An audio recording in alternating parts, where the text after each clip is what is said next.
आज पूरे देश में गणतंत्र दिवस धूमधाम से मनाया जा रहा है। आज स्कूल कॉलेज में दिन होता है झंडारोहण का और बूंदी वाले लड्डू बंटने का। तो राजधानी दिल्ली में ये दिन होता है हमारी सेनाओं की शक्ति और पराक्रम के नुमाइश का।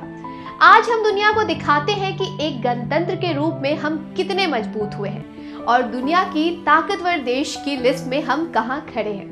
और आज की ही दिन होता है हमारे देश की विशिष्ट सेवा करने वाले लोगों को सम्मानित करने का। आज देश का सर्वोच्च नागरिक सम्मान भारत रत्न, उसके बाद पद्म विभूषण, पद्म भूषण और पद्मश्री से देश की कला, विज्ञान, साहित्य, समाज सेवा और खेल से जुड़ी नामचीन हस्तियों को सम्मानित किया जाता है। इस बार भी 3 व्यक्तियों को भारत रत्न, 3 को ही पद्म विभूषण, 9 लोगों को पद्म भूषण और 73 को पद्मश्री के पुरस्कार से नवाजा गया है।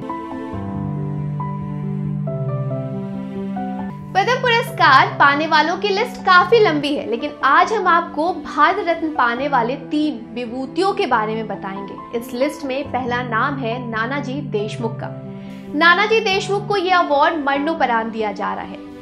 नानाजी देशमुख की पहचान एक समाज सेवी और संघ नेता के रूप में रही है। भारत के गांव की दशा दिशा बदलने वाले चित्रकूट में किए उनके प्रयोग से भी उनकी एक अलग पहचान है।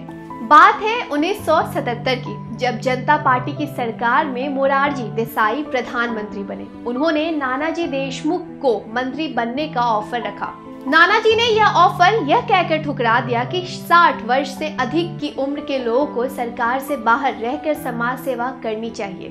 उन्होंने अपनी जिंदगी चित्रकूट के विकास में लगा दी। वर्ष 2017 में नानाजी देशमुख की जयंती पर प्रधानमंत्री नरेंद्र मोदी ने उनको लेकर कई यादगार किस्से सुनाए थे।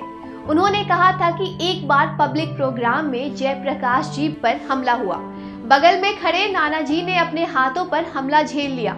इससे उनके हाथ की हड्डियां टूट गई, मगर जेपी को चोट नहीं लगने दिया। नानाजी देशमुख के ऐसे कई किस्से जो उनकी शख्सियत को महान बनाते हैं। उन्हें भारत रत्न का अवार्ड दिया जाना वाकई एक अच्छा फैसला है। भारत रत्न पाने वालों में दूसरा नाम है भूपेन हजारिका का। भूपेन हजारिका एक ऐसे बिरले कलाकारों में रहे हैं जो कि खुद गीत लिखते थे, संगीत देते थे और उन्हें गाते भी थे। 8 दिसंबर 1926 में असम में जन्मे भूपेन हजारिका का 5 नवंबर 2011 को निधन हो गया। भूपेन हजारिका के गीतों ने लाखों को दीवाना बनाया। उन्होंने कई गीतों को जादुई आवाज दी। ओ गंगा तू बहती क्यों है और दिल हुम हुम करे जैसे गीतों ने भूपेन हजारिका को प्रशंसकों के दिलों में हमेशा के लिए बसा दिया। असम का निवासी होने के कारण भूपेन असमिया संस्कृति और संगीत से भी जुड़े रहे। भूपेन हजारिका का जन्म असम के तिनसुकिया जिले की सदिया में हुआ था। पीएम मोदी ने पिछले दिनों उनके नाम पर भारत का सबसे बड़ा पुल भी समर्पित किया था। इस लिस्ट में तीसरा नाम है पूर्व राष्ट्रपति प्रणब मुखर्जी का। प्रणब मुखर्जी भारत के 13वें राष्ट्रपति रह चुके हैं। उन्होंने 25 जुलाई 2012 को राष्ट्रपति पद की शपथ ली थी। वह इस पद पर 25 जुलाई 2017 तक रहे। 1984 में प्रणब मुखर्जी वित्त मंत्री रह चुके थे। नरसिम्हा राव के मंत्रिमंडल में उन्होंने 1995 से लेकर 1996 तक विदेश मंत्री के रूप में काम किया था। एक जमाने में कांग्रेस के बड़े नेता में गिने जाने वाले प्रणब मुखर्जी पिछले साल आरएसएस के कार्यक्रम में जाने को लेकर भी सुर्खियों में रहे। प्रणब मुखर्जी को भारत रत्न दिया जाना उनके सम्मान में एक अध्याय और जोड़ेगा। तो ये थी जानकारी उन महानुभावों की जिन्हें इस साल का भारत रत्न दिए जाने का ऐलान हुआ है।